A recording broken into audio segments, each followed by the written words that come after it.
Welcome to the Encore Audio Archives YouTube channel. I'm Taper Dave, and this is my channel. I've uploaded hundreds of talks here that I've recorded at meetings in West LA, and I've also recorded conventions starting in 2013. I've got a bunch of those up. And Walt and Mary Murray, the original owners of Encore Audio Archives, started the company in the 80s, and Walt recorded Joe and Charlie's and a bunch of stuff down in Vista, California. My sobriety date is June 20th of 1994.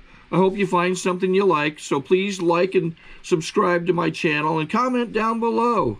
If you want to hear something that I don't have or that you don't see, I'll see that I get it. Anyways, take care and have a great day if you want to.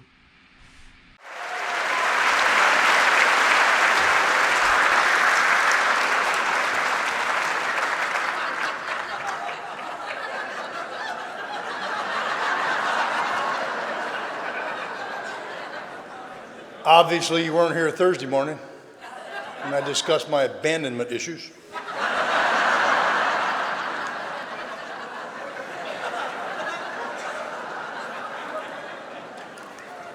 I'm Wayne Butler, I'm an alcoholic. I want to thank the committee for inviting me to participate in this exciting event. I'm deeply humbled and moved to be invited to participate with this table full of fine folk from AA that gave up their weekend to come join us in Florida to share our 54th anniversary of the Florida State Convention.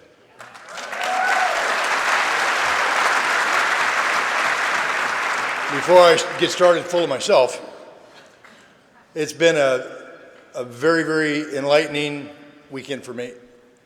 And to see Bob and Betty Ann and Teresa and Ralph, Bob, Phyllis, Sandy, and hear the things that my soul heard this weekend has altered my life irreversibly, as it has yours if you're here. You may not even know that if you're new.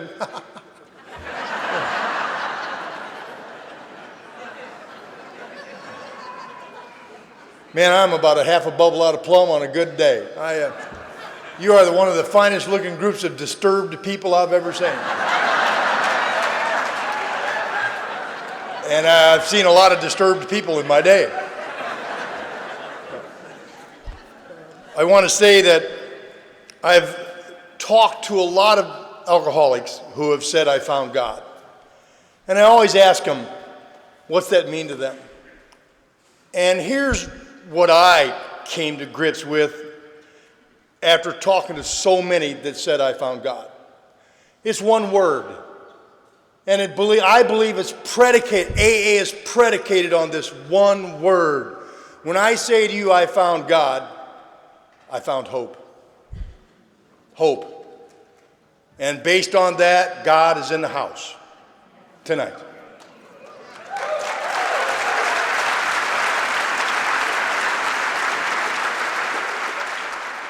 My sobriety day is November 8th, 1977. Haven't had any booze, pills, powders, potions, or lotions that affect my emotions from that day to this. However, if you see me on a freeway, you probably think I need them.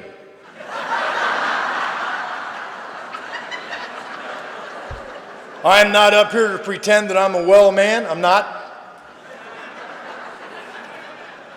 I am the best that I can be, that God and AA have made me through a series of surrenders that are ongoing today.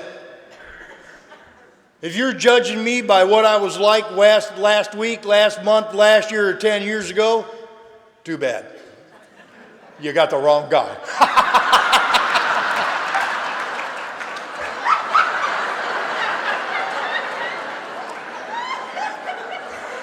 Perhaps not. I love to drink. I do. I love Budweiser. Now, many of you probably drank all kinds of liqueurs with cute little umbrellas in them. Not me. Budweiser. And fine wine. Ripple. By the way, if you're under age 30, they closed that chemical plant down. Never saw a grape.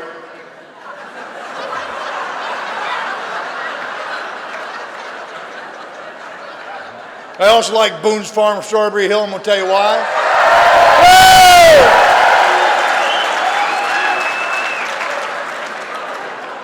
I told you there was some disturbed people here. Now, the reason I like Boone's Farm, Strawberry Hill is when I puke, it looks like I'm bleeding internally. And then I tell you I'm dying from something that you heard all the other speakers talk about. If I get a pimple, I've got a tumor. And then you feel sorry for me and you buy me a beer. It worked every time. And I like a little Mad Dog Deucey Deucey too. Now I want to tell you about a condition I got as a result of drinking Budweiser, Ripple, Boone's Farm, and Mad Dog Deucey Deucey. You might not have heard about it here in Florida. It's called alcoholic terminal diarrhea.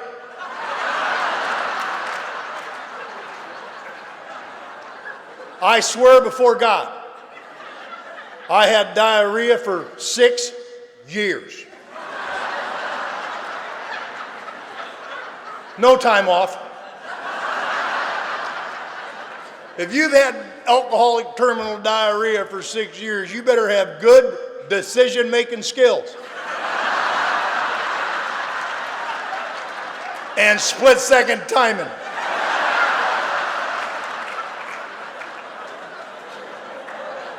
Of which I had neither. I also want to suggest to you that I fit in the big book, and I love the big book. I want to put that out there before I go any further. I believe my sobriety must be authenticated by that book. I believe that. For me to be able to carry this message. According to Dr. Silkworth, this message must have depth and weight. Only you can judge the depth and weight of my message. All I can do is share my experience and hope that it bypasses the newcomer's head and gets where it counts, right here, where the problem is. The problem's not up here. That's symptomatic of the problem. The problem is here, and I didn't know that. I almost died in AA because I didn't know the problem was in here. I've been in every kind of psychotherapy you can possibly be in since I've been 12. I didn't mind it there either. I've got to add that. I liked doctors.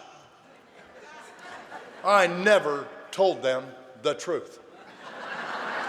Every time I was diagnosed psychiatrically, that diagnosis was 95% based on my symptomatic reporting skills.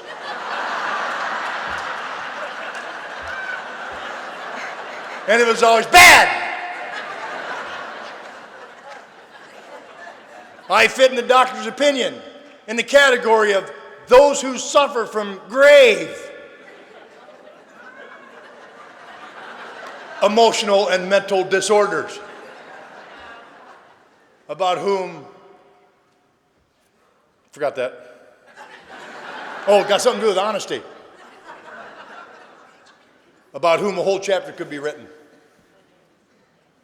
I want you to know something, that I'm so blessed that given my state of mind, body, and spirit, that I eventually found my way to you people, and you exposed yourself to me so that I could see me. And you didn't expect me to change now. You hoped for it, you didn't expect it. I have a sponsor, and along with our theme of the green curtain out there, follow your sponsor is your friend.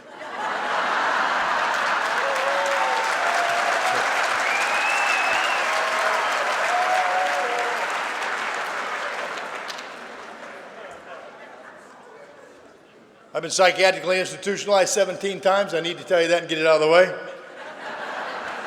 I was court committed by my own mother and father twice because they said they loved me. I told my mom I didn't want her to love me so much. And after the second time, I was a self-sign-in 15 times.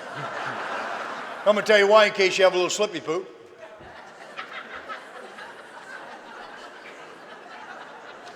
Given the way I drank, the way I looked, the way I acted, and the way I smelled, I couldn't get a date on the street to save my life. But you put me in a co-ed psych ward.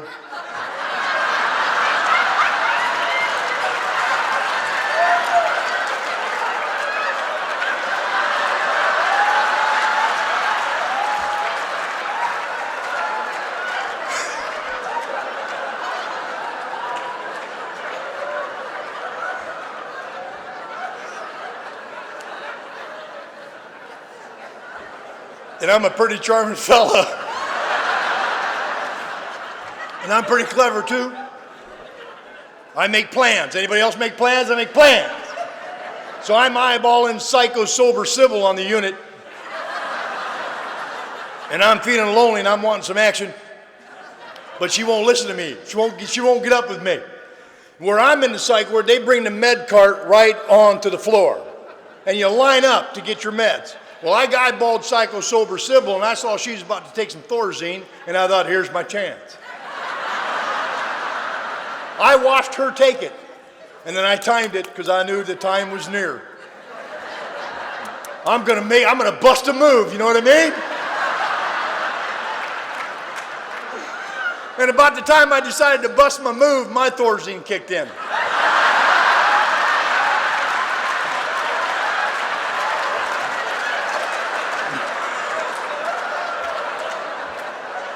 Boy, that's tough when you can see it, but you can't get at it. I'll tell you that right now. Oh my God. No matter how hard you try, them feet they just won't go along with the show.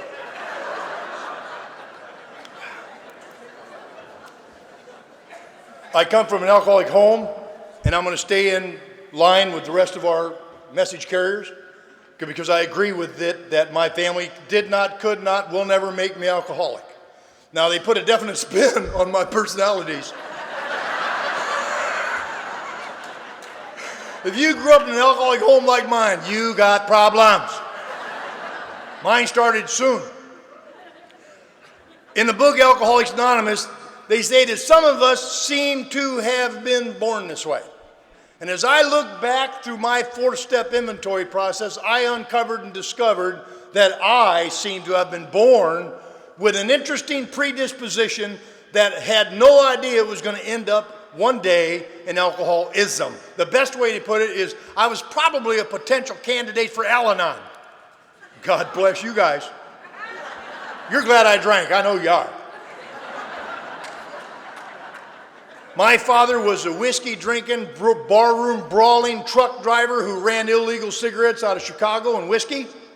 My mother was the greatest character of all. She was a little German woman that she was about 5 foot tall, 160 pounds, no fat wrestler. And she loved to beat up men. She did. And she was tatted out from the neck down. Now, this was 50 years ago. They used to call tatted women a painted lady. They'd say that to her once. She had a flying eagle tattooed on each forearm, and when she get mad at a man, you could just see the wings start to move. And she had a full double-breasted eagle across the back. That was my mom. God, she was fun to watch. She wasn't an alcoholic, but she sure liked to drink. My dad was the drunk. I have an older brother who's sober 29 years. I have an older sister who doesn't need help, it appears.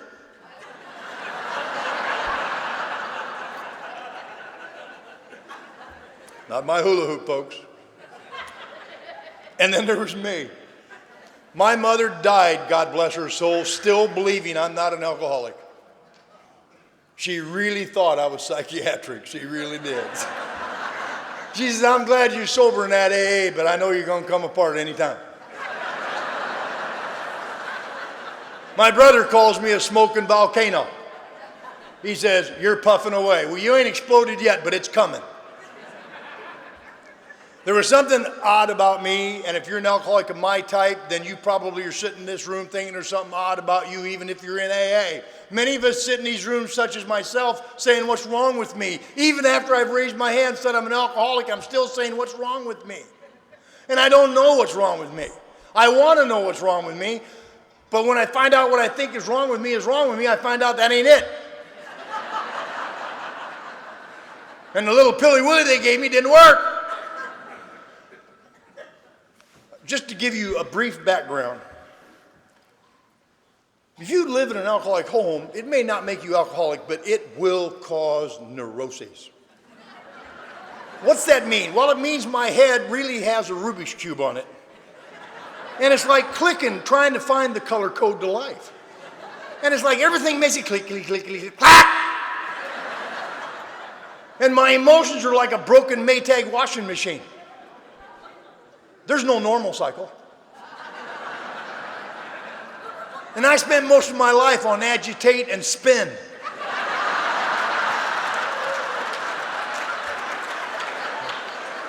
But I'll be hanged if you open the lid to the tub and pour in a couple of Budweisers, it balances the load.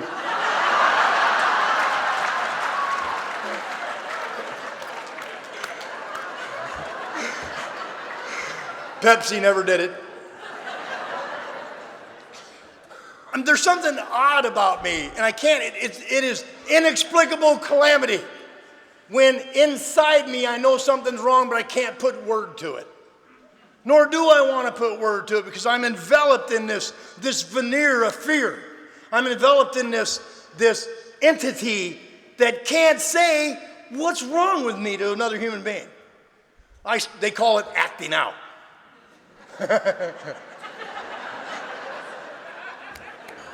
I love Teresa's talk. Talk about acting out. Teresa, stay. I'm 8 or 9 years old. Just to give you a brief insight, not a long one, just a brief one. Somewhere between the age of 8 and 9, I'm looking in my mirror. My mirror. Nobody's there, just me, us, we. I'm looking in the mirror and I'm saying to myself, Butler, it's too bad, pal. It's going to be a long life. And it's going to be lonely because you are butt ugly, pal. I swear I don't know where that thought came from. Mama Butler never one time sat me down and said, oh, you poor little son. Oh. Boy, you are so ugly. Just out of mercy alone, I'd put you back if I could. That's not what my mother said, but that's what I heard. When my mom said things like, Wayne, I love you.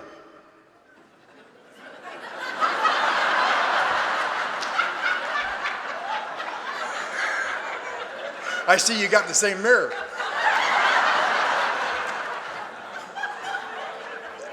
You know what? There's a lot of things happened to me in that childhood home that I'm not going to go into because this isn't the appropriate forum. Teresa went into it very well last night, and I can just say, right. Things that happened to a boy that wasn't supposed to happen to a boy. My life was upside down. Now, there's absolutely no... Here's something that I want to share with you newcomers that I almost missed because I wasn't paying attention. Victims don't get to stay sober. We don't.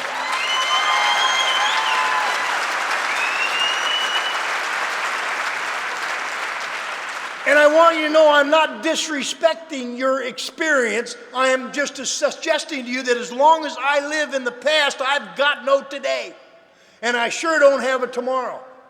And so thank God we have 12 steps to pull my head out of my past.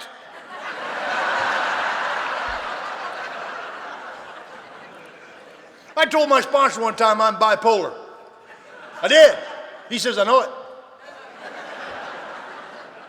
He says, I've known for a long time you're bipolar. Really? Yeah. Yeah, you know what? One of these days you're going to be walking down 16th Street and you're going to hear the loudest explosion you ever heard. And I said, what's that? He said, it's your head popping right out of your ass.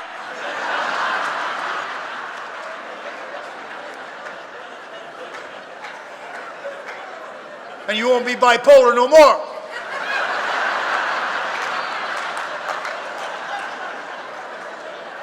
I'd have fired him if I knew I could. I was going to fire Barney one time, but he said, look around. Nobody else will take your case on, sport.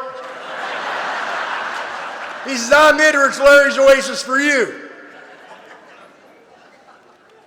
I'm getting odder by the minute.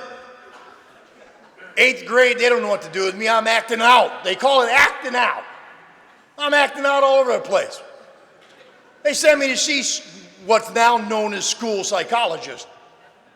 And I'm being given all kinds of tests. And in the early 1960s, they came out with a thing called the IQ test. I heard one of our speakers allude over the weekend to their spouse who is a Mensa. You may not know what that is. I do. I'm going to tell you why I found out. I'm not happy about it. Back in the day, they gave me that IQ test with puzzles and pictures and questions. Now, if you score over a 120, you're pretty bright. You're a pretty big light bulb in the life of a light bulb. If you score over a 150, you are Mensa material. They will pay you to think. If you score over a 180, stay home. You're too smart to drive a car. I want you to know what I scored. I swear to God, I scored a 57.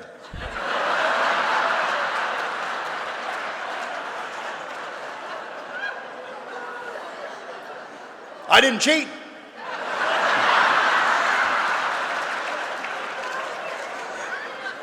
They diagnosed me retarded. And I got put in a retarded class, and by God, I improved. I rode the short bus for 4 years. Now, I want to explain something to you. Here's what you're dealing with tonight.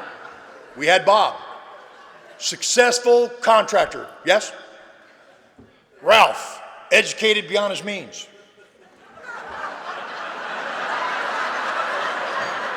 Teresa, just a shining star. Bob, I want to rob him. And then there's me. I rode the short bus. So there you go. That's your committee.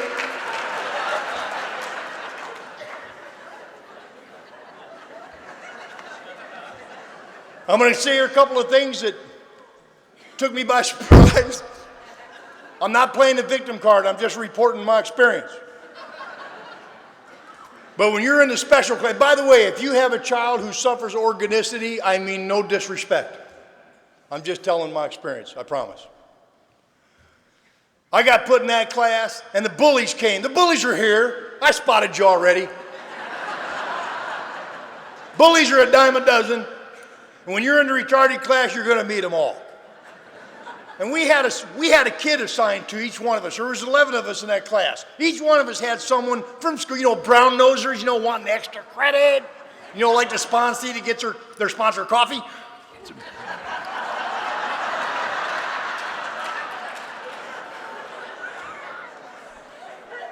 They assigned a kid named Tom, and Tom had me all the way through school. His job was to keep me out of trouble. It wasn't hard. We didn't go to class. You see, the big bus came by at 8 o'clock. The short bus came by at 10. We went to school, we went to lunch, and then we went to putt-putt. Miniature golf, all afternoon. That's the advanced education I got. I can putt.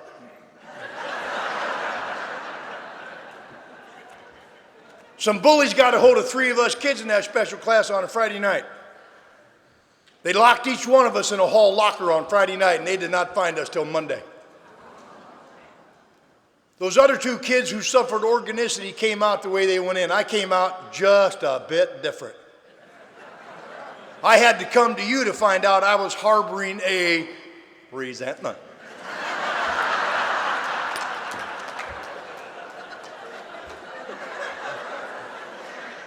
Tom found out what those wrestlers did. He tracked them down and he kicked the holy crap out of them. Tom was my instant first hero. And I started lying to Tom. I learned how to lie. I started lying to Tom. Tom, they're picking on me again. He go beat him up again. They never said a word to me. That came important when I was a senior. 4 years later, I have no academic education. And by the way, my ability to communicate to you from here is the gift of God in AA. You hear me?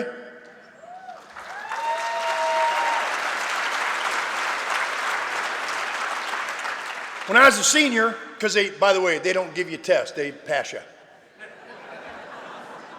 So in my senior year, Tom takes me to the senior dance. I've been in the special class since the beginning of 9th grade. Tom takes me to the senior dance. I'm standing up against the wall and I'm watching everybody dance and I'm not quite sure what's going on over here. I see these boys, these girls, some of the senior men invited junior girls hoping to get their way, if you know what I mean.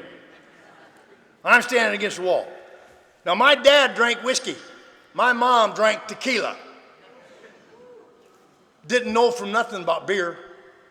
Tom walked up on me and he opened up his coat and he brought a brown bottle, a long neck bottle out. Remember those? And they had a red, white, and blue label. Oh, so pretty. He said, "Here, kid, drink this. It'll make you feel better." I would have drank battery acid for Tom. I guzzled it down, let out a big old belch, and I said, "Tom, that tastes terrible. I want a Pepsi-Cola." Tom said words to me I'll never forget. He said, "That's okay, kid. You'll get used to it." Now, Tom is a normal drinker to this day. Tom is a friend of mine to this very day. Tom does not, he's only been to one AA meeting, and that was to give me a 5-year cake. He's never been back since because he thinks you guys are strange. He's happy for you. He thinks AA is a de-retarding program. He does. He does. I'm not going to try to straighten his thinking out, neither.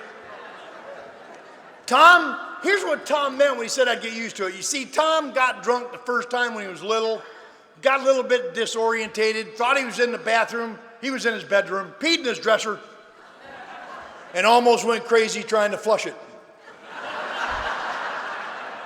And he said to himself, "I ain't never doing that again." And from that day to this, by his own word, he's never done that again. That's what he meant, that I would get used to it too. And of course he would think that. He's one of those.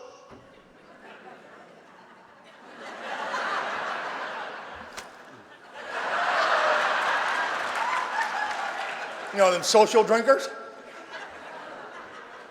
You can always tell a social drinker.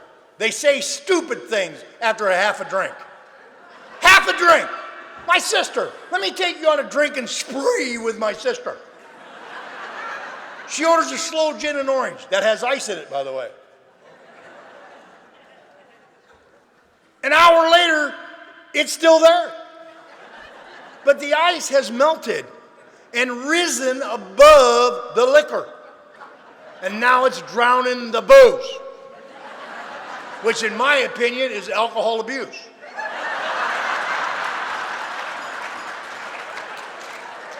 I am more preoccupied with my sister's drink than she is. And I finally say, "Sharon, you gonna drink it before it melts?" She says, "No, I gotta slow down a little bit."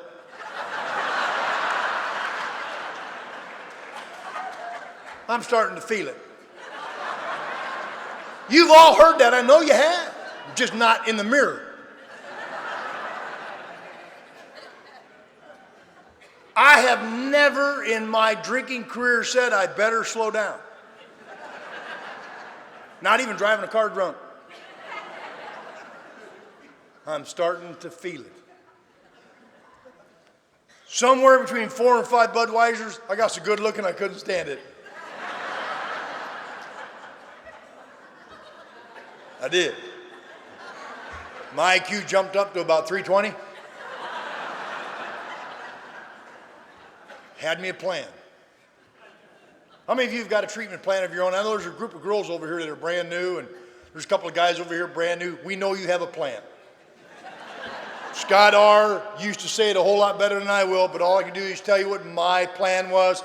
Many of us have our own plan for treatment, for the treatment of alcoholism, and here's my plan, and this is why I have a sponsor to this day, because I have a plan. Now here's how I treat myself. I treat loneliness with isolation.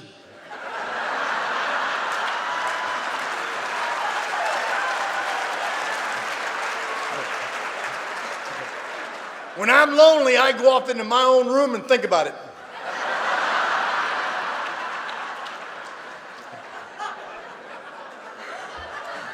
I treat anxiety with caffeine and sugar. And a 6-pack of Red Bull.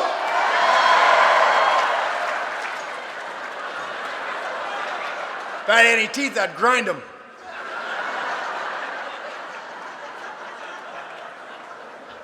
And I treat depression with country and western music.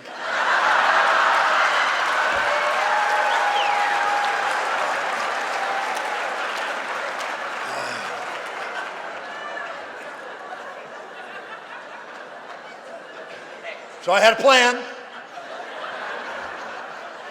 I looked down on that dance floor and I balled me a blue-eyed blonde dancing with some loser. I walked up on her and I'd overheard someone say, "Can I cut in?" So I used the words I'd heard. "Can I cut in?" And she said yes. I didn't know she was a junior. It wouldn't matter to me. I'm a retarded senior. She said yeah. We danced. And then we danced again, then we danced again. Then she had another sympathy dance for the special ed kid. We danced the rest of the night. She started liking me. Some of you newcomers understand that. We found out later that night sex meant two people.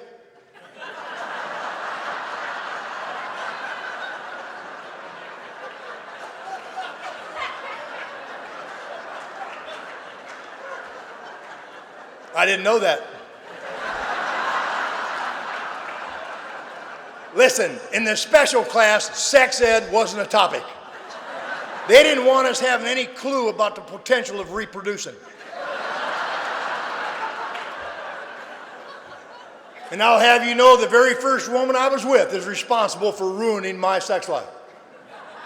You see, I've been having sex since I was 13. I thought I was pretty good at it.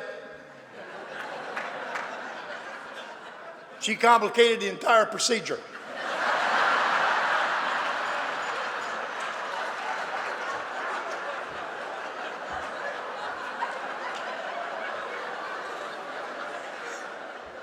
Tom told me I had a great time. We went back to class. It was only a few weeks from there. Graduation was like 9 weeks away. And a couple of weeks before graduation, I got called into the principal's office. Tom come and got me out of the special class and took me to the principal's office. And there sits my mom and dad. And I look to my left and I see her, Bonnie.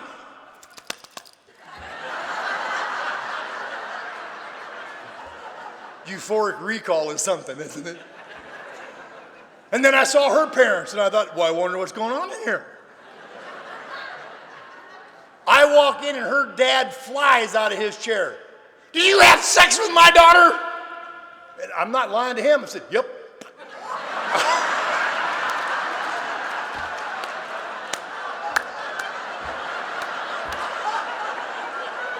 I said, "Can I do it again?"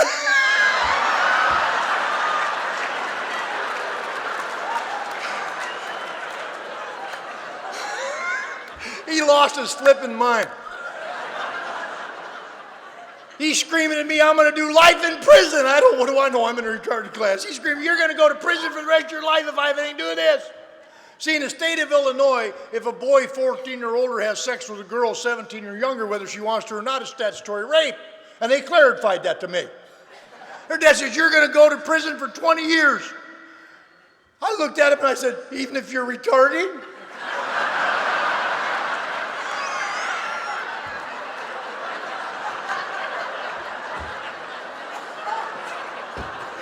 What do I know? I'm retarded. We got married.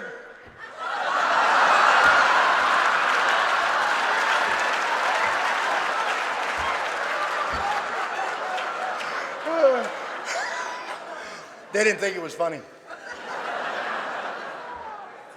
And then a year later, I'm in the Navy and I'm in Vietnam.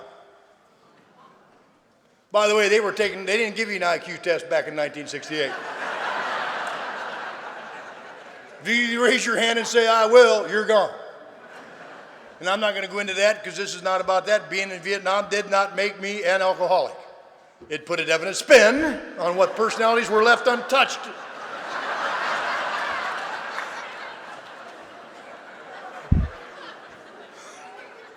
I came back from Vietnam the first time. My first wife and I got divorced. Shortly thereafter, I'm driving in a car. I don't know from a blackout. I don't know what a blackout is. Apparently, I'm in a blackout. And I'm coming out of a blackout driving a car. And I always said I would never cheat on a woman like my dad and my brother, anybody else. I will never cheat on a woman. That's the one thing I will never, ever do. And now I'm sitting driving a car, and I look to my right, and there's a woman in my car. I'm wondering who it is.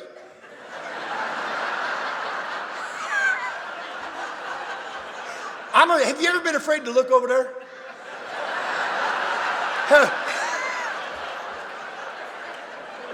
Have you ever thought if you just don't look, it ain't there?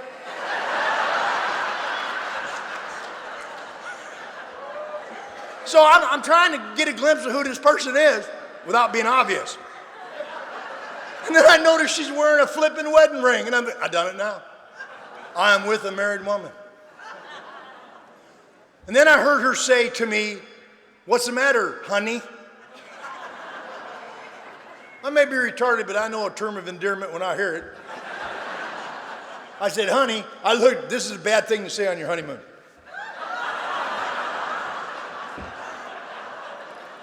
I said, "Who are you?"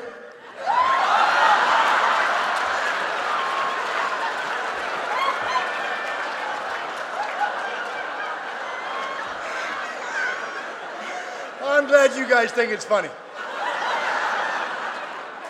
She didn't see the humor. And she hit me right there. She says, "That's not funny." And I said, "No, really, who are you?"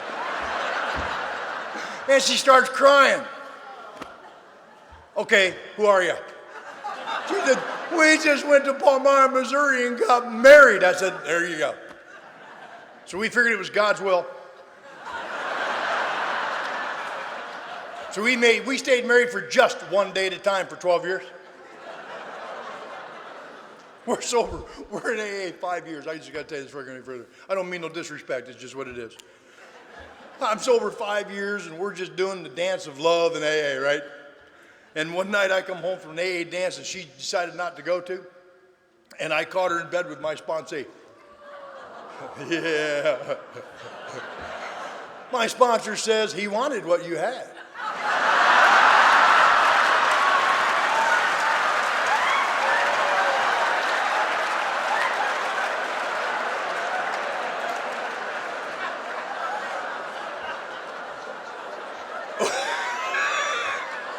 And from the looks of things, he was willing to go to any lengths to get it.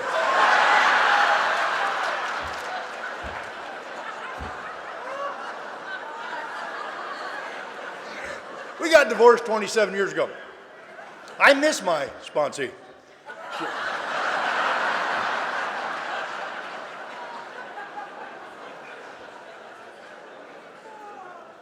I'm in and out of institutions. I go back to Vietnam for the second time because I can't stand this second marriage.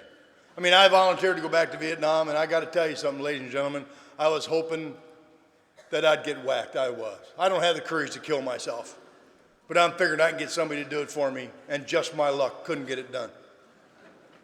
I come back from Vietnam, and I got off that ship in 32nd Street, San Diego, and our captain through the chain of command, he informed us that we should not wear our uniforms and medals off the ship, and I didn't understand that. I got off of that ship with 3 of my buddies, and we were loaded down with medals. I don't mean no disrespect. I'm not pretending to have medals I don't deserve. We walked off that ship in dress blues.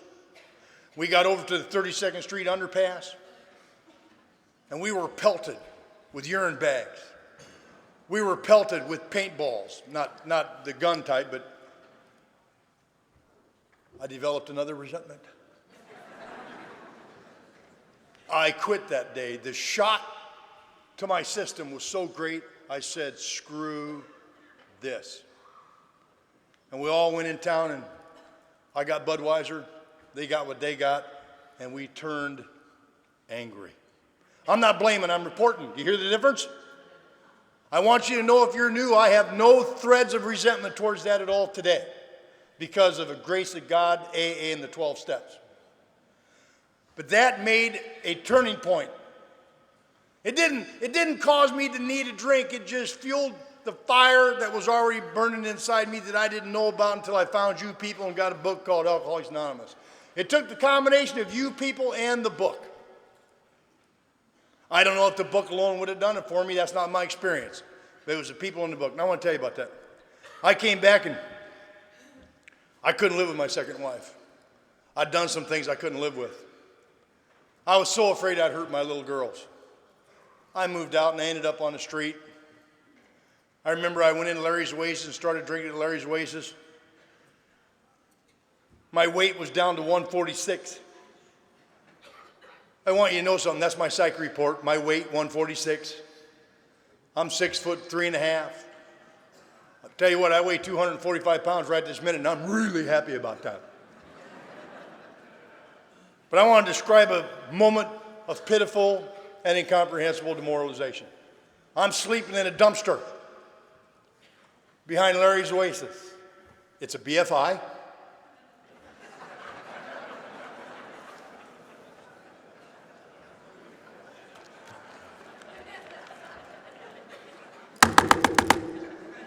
I hear a knock on my dumpster lid.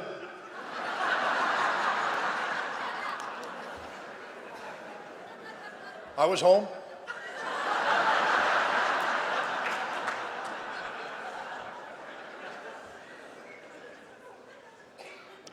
When you're sleeping in a dumpster, you better know when they're coming to pick that dumpster up. But it was about midnight. I didn't know who was out there. I had to know. Might be a girl, you never know. You know, trying to upgrade. I opened the lid to that dumpster. You know who was looking down at me? It was my dad. The same man who just a few years earlier put a .357 in my face. My dad was one of those guys that don't threaten. You know who you are. You're in here. I've seen you. You say it once, and you don't have to say it again for 10 years to act on it. My dad was that man. And he told me that if he ever saw me around my mother again, or my kids, he would kill me. And when I saw my dad, I looked for the gun in his hand, and I have to tell you the truth. I was hoping he'd kill me. You hear me? And instead, he had a look in his face I didn't understand. He had a look in his eyes that I didn't understand until I met you. He had this look that I now know how to put a word to it. It's called compassion. My dad had gone off and joined this cult called AA. And he told these guys about his whacked out kid. And they told him, Frank, we generally find that we can't help your kids. You can't help your own kids. But if you got to do it, you got to do it. Go try to talk to him one time. And he did. He looked down at me and he said, Wayne, I said, yes, sir. Do you want to come home with me tonight? And I looked around my little room.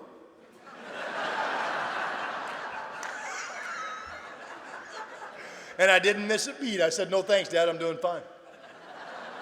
He said, okay, and he left. I thought that was insincere.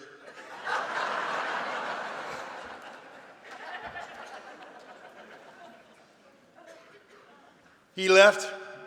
It occurred to me he knew where I was. I got a little paranoid. Any other paranoids in the room? As they look around.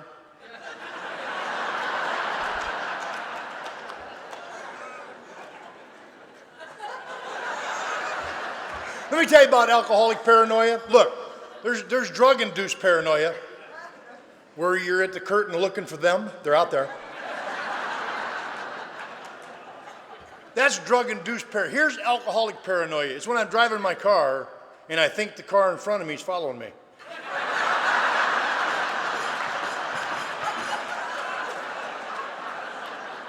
Have you ever done that? Have you ever seen their eyes in the mirror looking at you? And you know they're out to get you? So I turn off to see if they're following me.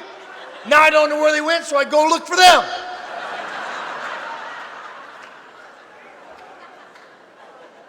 So I'm figuring my dad went to get his gun, so I bail out of that dumpster, and I want to tell you about how unexpected my recovery really is.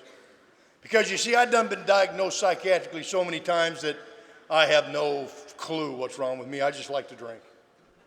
Just give me a Budweiser. I just want a beer. I jump out of that dumpster and I start that walk that every man and woman in this room has made in your own way. If you're sitting there thinking, I don't relate to you, I never slept in a dumpster, you're in. You just joined AA. Because no normal drinker ever thought, well, I never lived in a dumpster.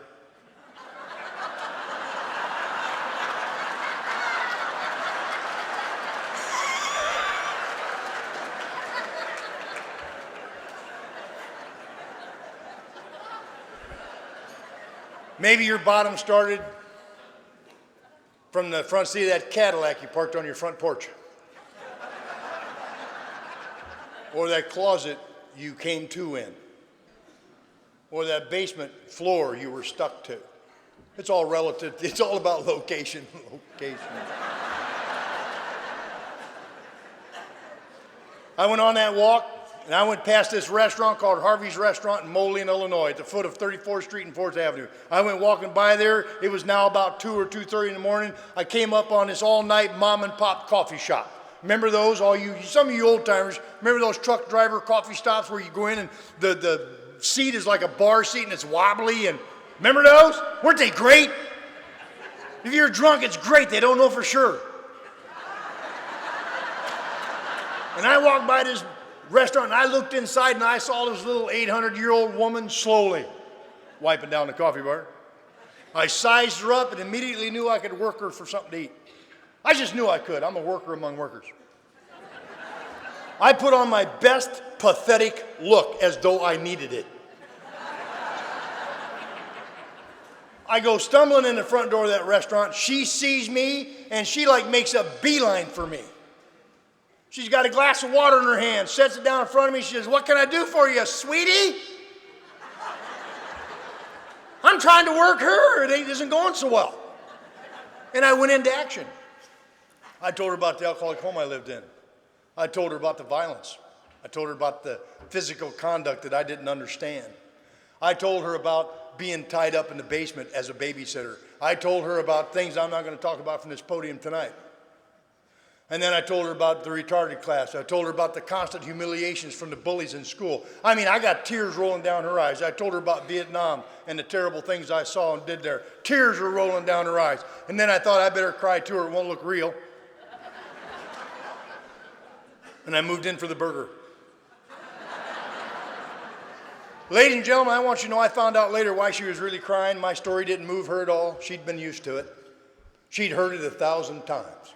She was in a program called Al-Anon.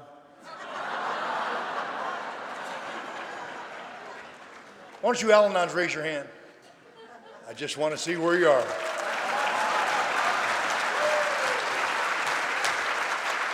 Personally, I think part of your program should be must wear badge identifying self at work.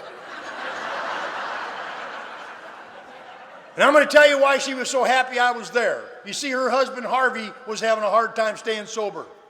And she knew from her Al-Anon life that Harvey only had a chance if he had a drunk to work with. So she took me, she kept me around until Harvey showed back up. I'm sleeping in the car out in the parking lot when Harvey shows up. I'll never forget it. I could smell myself. I know how bad I was. I didn't have any teeth. My teeth were rotted. Funny thing, ignore your teeth. They will go away. That'll help you get a date, I'll tell you. I'm like a man who's lost his teeth. I can't grow new ones.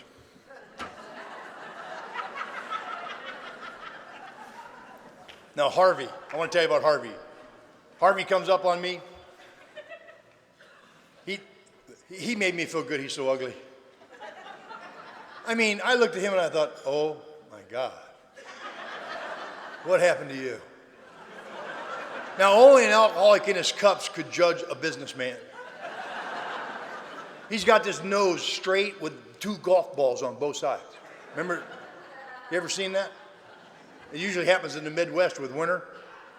And his face had these red and black and blue blood veins running through his face. I now know it's technically called spider angioma, late stage fatal alcoholism. And I swear to God, when Harvey's heart would beat, his nose went like this. thump, thump.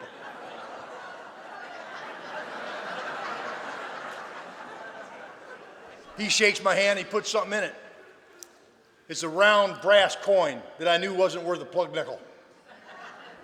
I opened up my hand, and it had these two A's on it. Meant nothing to me.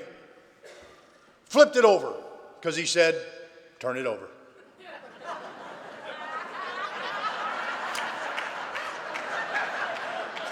So I turned it over, and it had this stupid prayer. God grant me something. So I scanned it. It said nothing about money, food, shelter, or Pell Mell tailor-made cigarettes. But I went anyway because a fool led me to believe I'd get something free if I went. He told me to go the next day down to 410 16th Street, Moline, Illinois. He said, go there about noontime. There's going to be some friends of mine there. You tell them Harvey sent you, they're going to help you. What I heard was money, food, shelter, and something. You hear me? He told me when I got there to look into the cellarway and there'd be a light bulb hanging on a cord. He said if the light was on, go in. They're expecting you. If he'd have told me I was going to AA, I would have never went. He tricked me. He manipulated me. I swear I got there the next day about noontime, just like he said. I looked down the cellarway and there was the light bulb hanging on the cord. Harvey said it was on, go in. It wasn't on, it was flickering on and off. And I'm watching the light waiting for it to stay on. Now I'm thinking, thinking. It must be code. I wonder what it means. And I'm out there going with the light now. I'm experiencing alcoholic neurobics. And I'm waiting for it to shut off, and I can't take it, so I leave. I can't go in. I went down to Larry's Oasis, moosed me a few Budweisers, got oiled up. Now it's about 8 o'clock at night. Now I've told myself they owe me. I'm going back to get my rent voucher too. I'm going back to get what I got coming. I got there, it was about 8 o'clock that night. Isn't that interesting? I looked in down that hallway and I couldn't care less if that light was on or gone. I'm going in. And I went charging to that basement doorway. I'm 6'3"-ish. The doorway is 5'10"-ish. I ran smack into it with my eyebrow. The impact lifted me off of my feet, and I swear to God, I slid into my first meeting of Alcoholics Anonymous.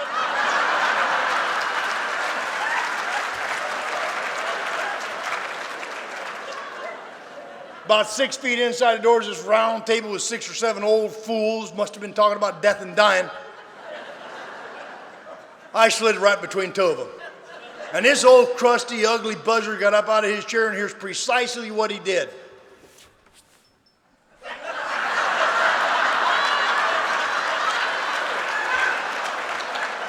And they're all cackling, you know how they are. They all started laughing.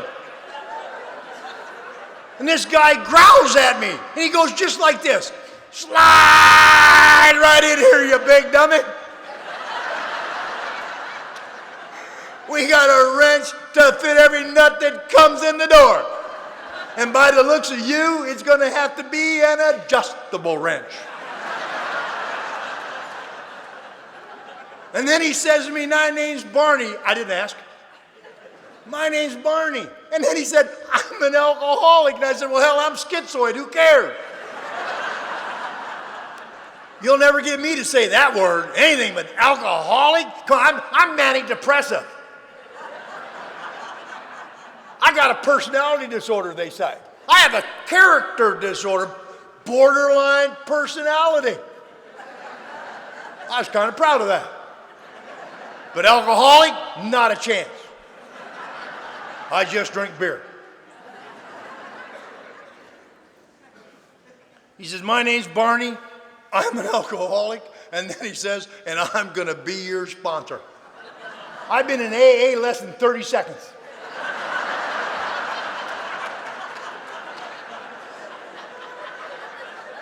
And he says, I'll be your sponsor, and it's the first ounce of hope I've had in a long time. I'll tell you why. I know what a sponsor is. I've had them.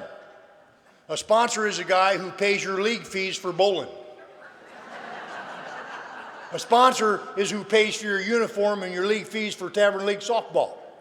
So now we're getting somewhere. Okay, you can sponsor me. If you're new, I want you to know that that was a terrible mistake in my judgment. This guy is the meanest human being God ever put on earth. He was not nice to me. I could turn him in today for sponsor abuse. And for the next 5 years, I went to meetings and drank the whole time. I could not drink, ladies and gentlemen.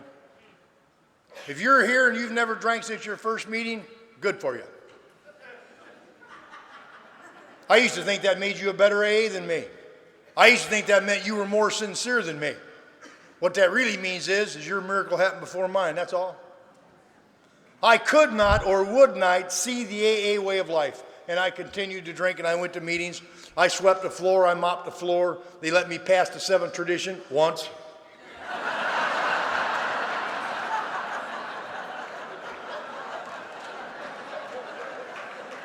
And I paid it back.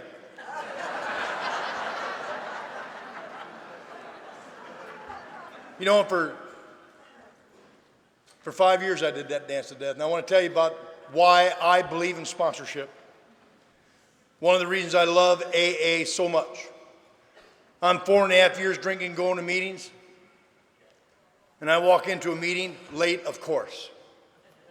I'm drunk. I walk by my sponsor. I think he yelled it, but he probably whispered it. Dummy. I said, what? Says, you know this program tends to work better if you don't drink? You don't say. Here's what I heard him say, you can't drink. And I reached down into my cowboy boot and I pulled that 357 out that I'd had tucked away and I pointed it at my sponsor's face and I fired a round off. I missed him 6 inches high. Barney was 5'6". If he'd have been 6 foot tall, they say he'd have been 6 foot under. I came to the next morning. I was in Franciscan Mental Health Center in Rock Island, Illinois. It was my 17th trip to the psych ward. I was strapped down in the center of a padded room in 6-point leather restraints to a bed on the floor. I was black and blue from head to toe from a little AA group therapy.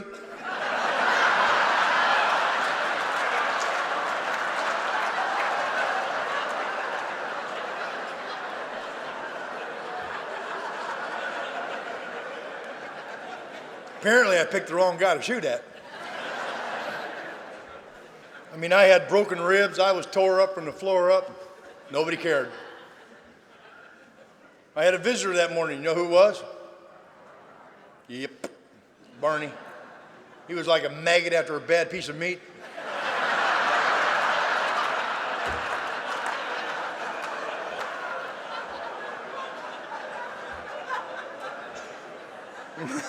I couldn't believe he was there.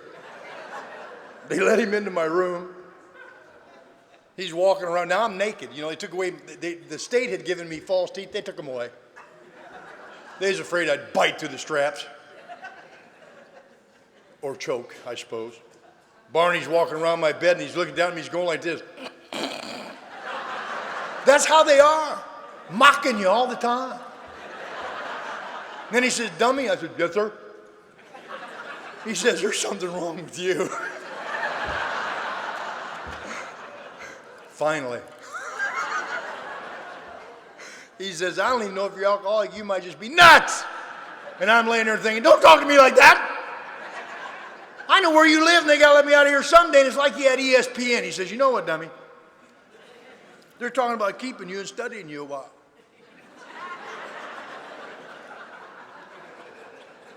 And then AA overtook him. He says to me, he says, you know, I don't know if they're going to let you out of here. You're really done it this time. I don't think I can pull strings to get you out of here. You got trouble. And then he says, but if they let you out of here, and they may not, says, if you're willing to come with us, here's the man I pointed to. If you're willing to come with us and do what we did and still do, I believe you can recover too. How about that?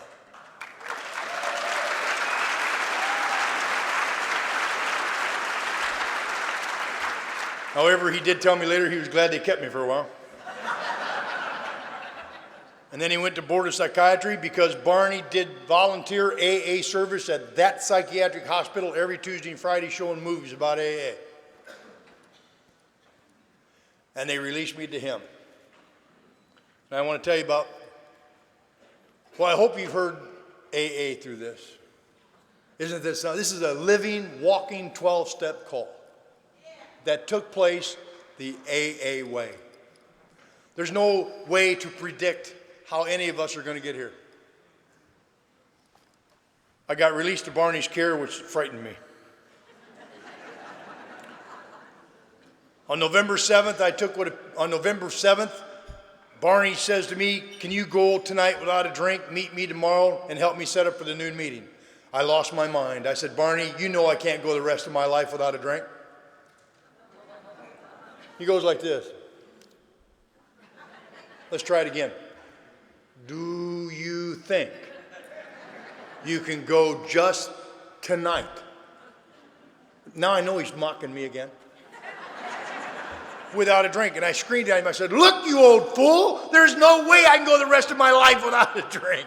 He said, okay, how about midnight? I said, that's a piece of cake.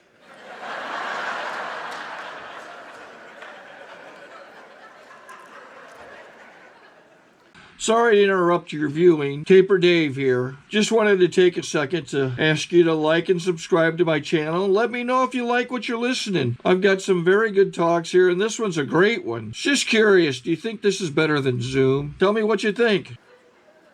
I made it most of the night, got going up into the Belgian village that morning, stole a six-pack of warm Budweiser, and I want to tell you how lame my bottom really was. I know Barney wants me there early to set up for the meeting, so I went through Belgian village, swiped a six-pack of warm Budweiser, and I want to tell you how pitiful my bottom was. I went to my home group, sat on the front steps waiting for Barney to come, drinking my beer. Had 3 cans of beer, drank, and here comes Barney, early. Comes walking up on me like John Wayne, you know how they are. Doesn't look at the beer, looks in my eyes instead, causing me to notice the beer. And he said, dummy. I said, yes, sir. He said, why don't you come in and help me set up for the meeting? And I said, I'll be right in, because I've got 3 more cans of beer to drink. I don't believe it can get any more hopeless than that. It's not about how much you drink or how long you drink. See, alcohol was doing something for me spiritual. It was taking a guy whose skin is too tight, the world is too frightening, and making room for me. Makes room for me. Everything in life is now tenable. But when Barney went in, something came over me, and I decided to hide those other 3 cans of beer in the bush. And I went in to help Barney set up for the meeting. And I noticed Tom, the newcomer, was at the coffee bar working the stand. You know, he'd asked Barney to sponsor him 14 days ago. Now I don't have Barney's undivided attention because Tom's working the stand. Tom didn't help me set up the meeting. He worked the stand. And every day Tom would say, I'm Tom, I have 3 days.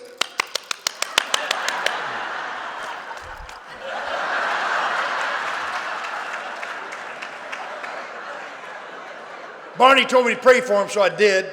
He didn't die. I told Barney, your God doesn't work. He says, why? I said, I've been praying, nothing's happening. He said, what did you pray for? I said, I prayed Tom die. And he said, well, maybe you're shooting a little high. I said, okay, so I prayed for him to drink.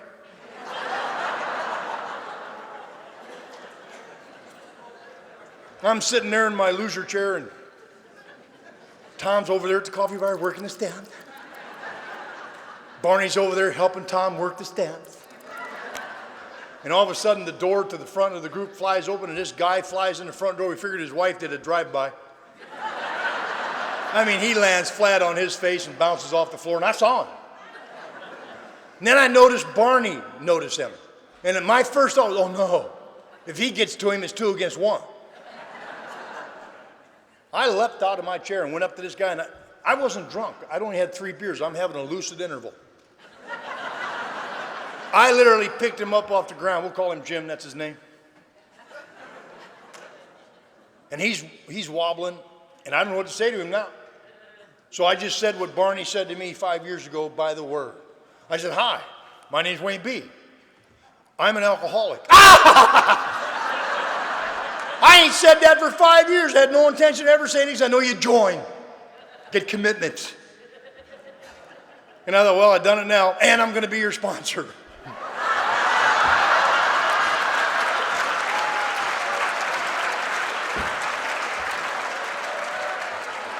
Barney said, Barney heard me say sponsor, and he abandoned Tom. Let me tell you, like that. Had I known that's all it took, I'd have sponsored someone 13 days ago. So I saw Barney come. He's mine.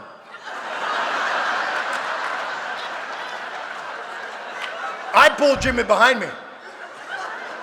Barney gets this far from my face. Barney knew he held my life in his hands. He could have said, dummy, you can't sponsor him till you've worked all 12 steps. Dummy, you can't sponsor him till you've read the big book. But you see, he has experience. Trumps everything else. Experience trumps everything else. Our program is based on what? Experience. Could you imagine? I don't mean no disrespect. I love the big book just as anybody in this room does, so please don't get your feathers ruffled. But could you imagine if Bill Wilson was getting sober? Bill Wilson got sober December 11, 1934, and the first drunk to respond was Dr. Bob. And he took his last drink on June 10th. From December 11th to June 10th, no success, right? Could you imagine what we'd say to Bill today? Bill, you quit talking to those drunks till you write the big book.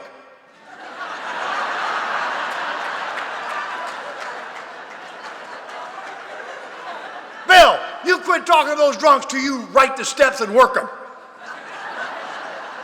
Bill, that guy that hung himself in your house, that's not what we mean by hang in there.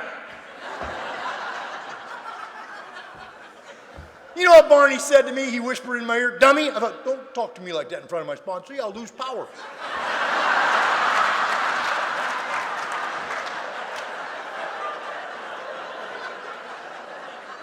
But I responded, because I'm a bit of a dummy.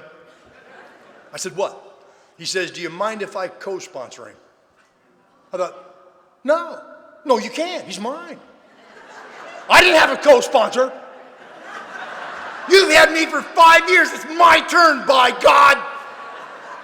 That's not what I said. That's what I thought. What I said was okay. And then Barney says, if you two dummies expect to stay sober, then you get busy grabbing newcomers, you get them in here right away. You know what? The old timers had our back. They knew my life depended on working with a newcomer, even newer than me. And by God, me and Jimmy leapt into action. We were taking people. Back then, there wasn't hardly any detox or treatment centers. We went right to taverns looking for people passed out. We tried to get people shooting pool, but they'd hit us with a pool cue. They weren't interested in this AA lingo. Then, so we switched our tactic, and we went to the bars at 10 o'clock at night, and the ones that were passed out, they came to it, the midnight meeting of Alcoholics Anonymous. I swear to God, me and Jimmy sponsored 37 guys at our first year. We was almost killing them, I swear to God. Good thing the old timers helped us or they'd have been dead for sure. But we were sober. Last November 8th, me and Jimmy both celebrated 32 years. You know?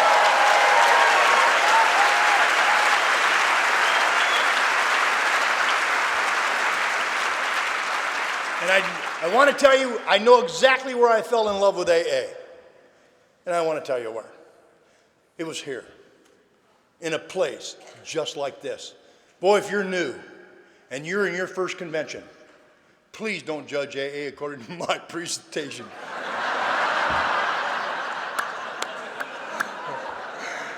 And if I made you uncomfortable, Sandy's going to help you in the morning. Barney, Barney told me he wanted to take me to a convention of Alcoholics Anonymous. Now, there's something you don't know. I still smelled bad in 3 weeks. And I lost my teeth. I don't know where they were.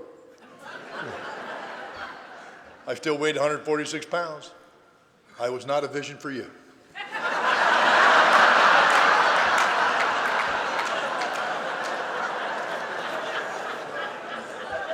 Barney says, I'm going to take you to a convention of Alcoholics Anonymous. There's going to be 1,200 sober alcoholics. I want you to meet them all.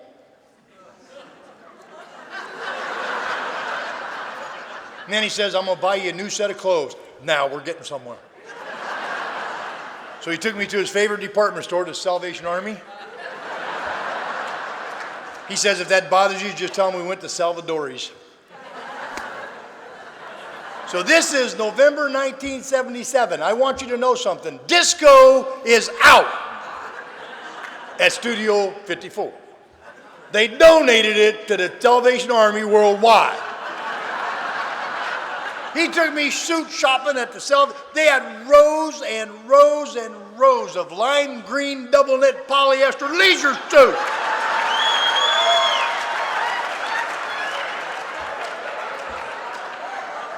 So he picked me one out. Mine had bright yellow lining with dark green tennis rackets. I play putt-putt. You know what I mean? We went over to the shirt department. I always wanted a silk shirt. I always heard about silk. I wanted silk. So I thought it was silk, brushed polyester. And his shirt had collars down to here. Remember those? And it only had 2 buttons, one here and one here. And it had animals all I thought it was cool. He made me wear a flippin' tie.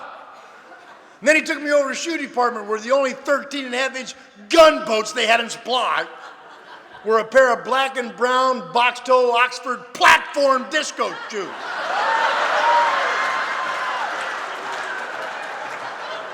I went in that Salvation Army 6'3" and I came out 6'8". Yeah.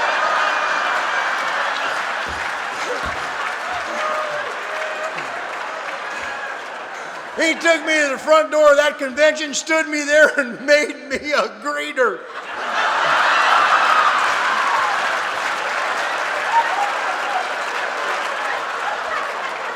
It wasn't that funny.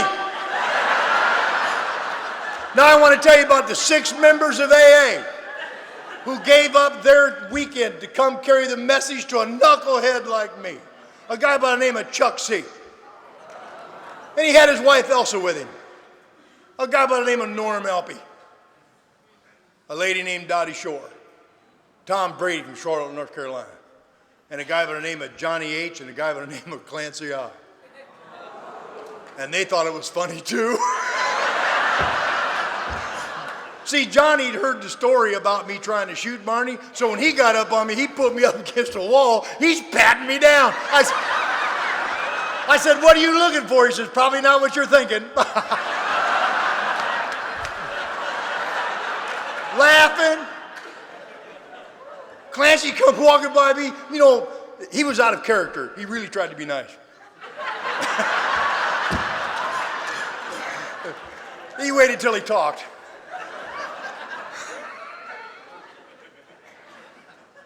Chuck C goes like this. I didn't like that at all. But Elsa tried to get near me and he pulled her back. Dottie Shore kissed me on the forehead and I felt her lips moving in laughter. Norm Alpy, he laughed fast. I didn't have time to catch up. And when Tom Brady came by, he made it all the way past me before he busted out laughing from head to toe. And I turned to Barney and I said, God damn it, Barney, are they laughing at me? I got tears, real tears rolling down my face. Are they laughing at me? And Barney goes just like this, well, yeah. Yeah, they are. You're a sight to behold. And then he gave me the good news. He says, you know what, dummy? I said, what? He says, if you ever learn to laugh at yourself, you'll never be left unamused.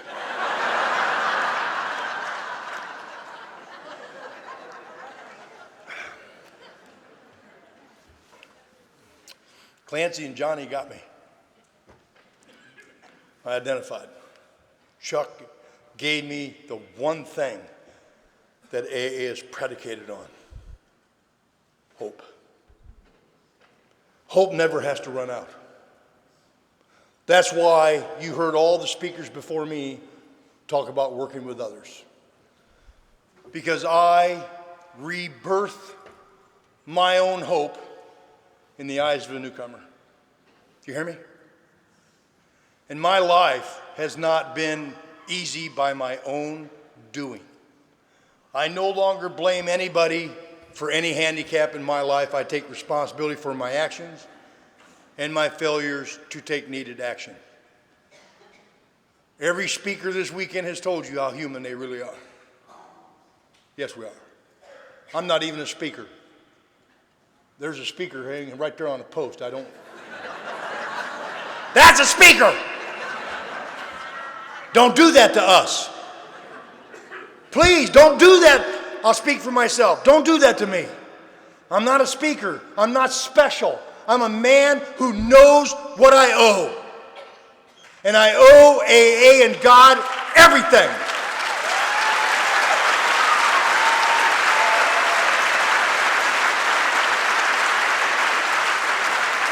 And because I know I owe God and AA everything, I, like my fellow AA and Al-Anons, am willing to come here this weekend and participate in your convention. It's a great joy to do it, don't get me wrong.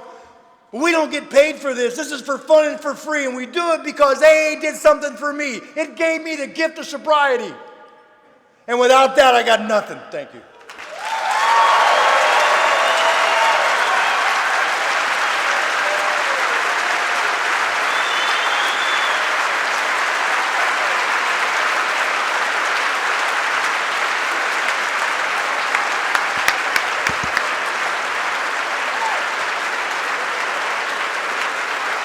Ladies and gentlemen, Wayne B.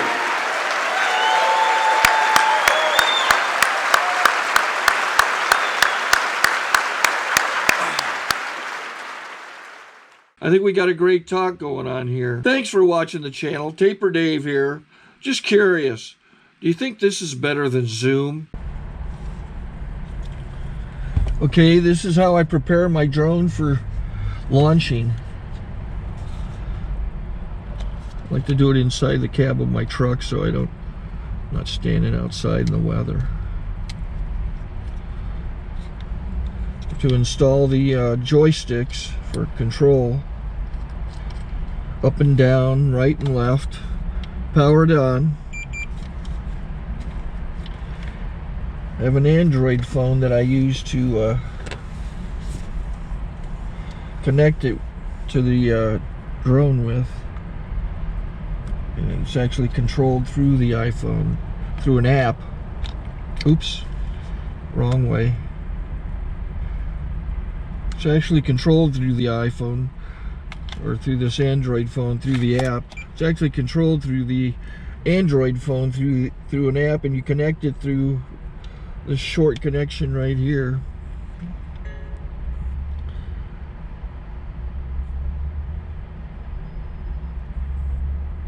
Remote control connected.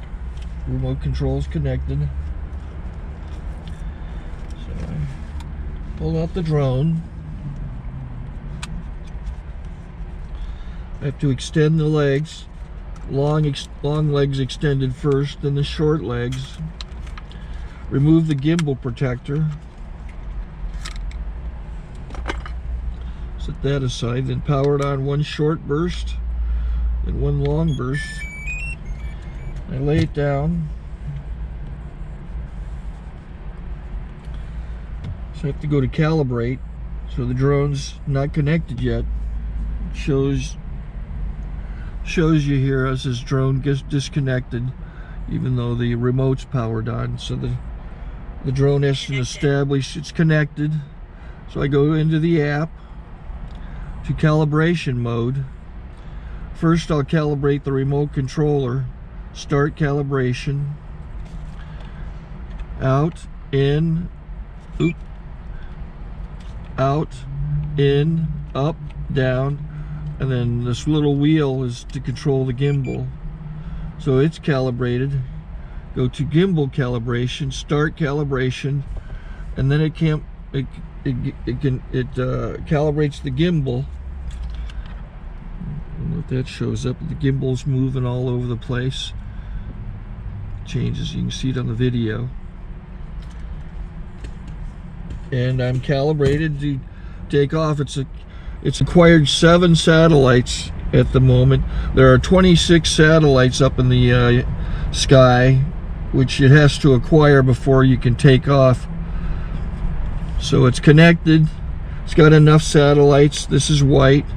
I can go to press this little arrow button, swipe right to take off, and it would start the motors if I slid this to the right. But I'll wait till I get outside. Don't want to do it inside.